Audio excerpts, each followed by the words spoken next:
relentlessly fleeing for their lives. Residents of Bambo, town north of Goma in the Democratic Republic of Congo, carried what they could Thursday as they ran to reach government-controlled areas. M23 rebels have launched a new offensive against the town as fighting with pro-government armed groups continued further south. We were in Bambo when we heard the bombs detonate, so we fled straight away. Now we are on our way to Kirima, but we don't know where our final destination will be. When we had the bombs in our town, we took to the road to escape. We don't know whether the enemy has taken Bambo or not, but we do know that they're already there. We've seen the enemy. They are in the town of Bambo.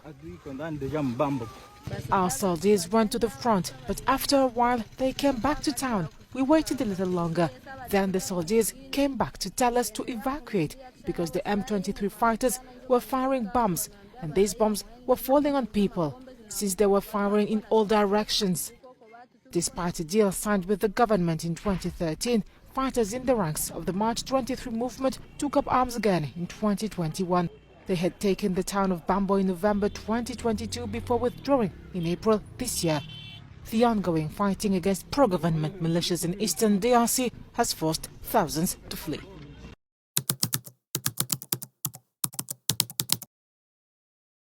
First of all, what is M23? M23 is an organization born in and out of Congo. That's number one. Number two, these are Congolese. And you will hear even Congo admit it. Now, why do they exist? Why are they fighting? Why do they have arms? Is another question. It is also a simple question. They exist because they have been denied their rights as citizens of that country. They are called Tutsis of Rwanda. Fine. But then you need to be educated also a little bit about history. We have Rwandan communities in Congo who are Congolese, and by the way, these are not just Tutsis, it is the same social structure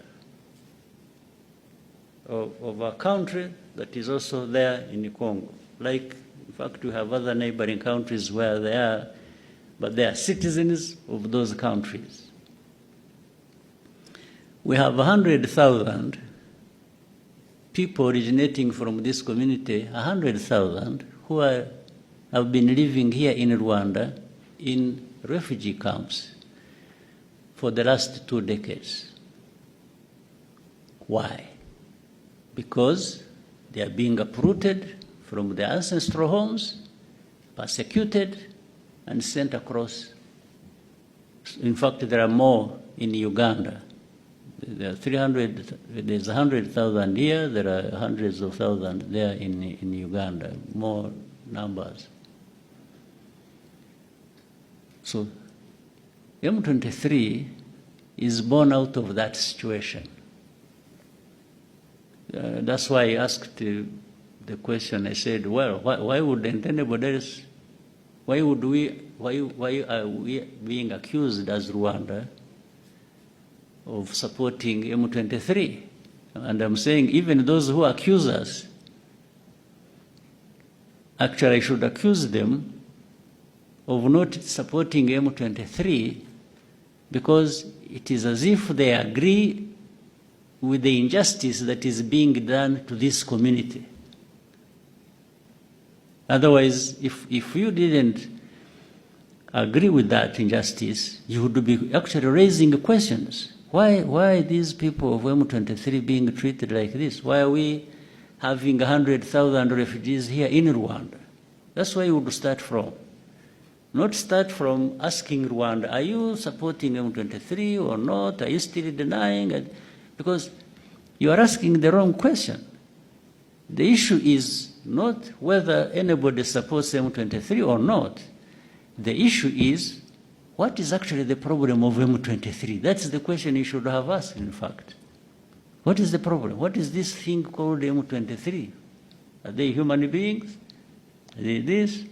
Are they Rwandans? Are they Congolese? Are they that? Why? Why do they exist? Why do they even have arms and are fighting in their own country?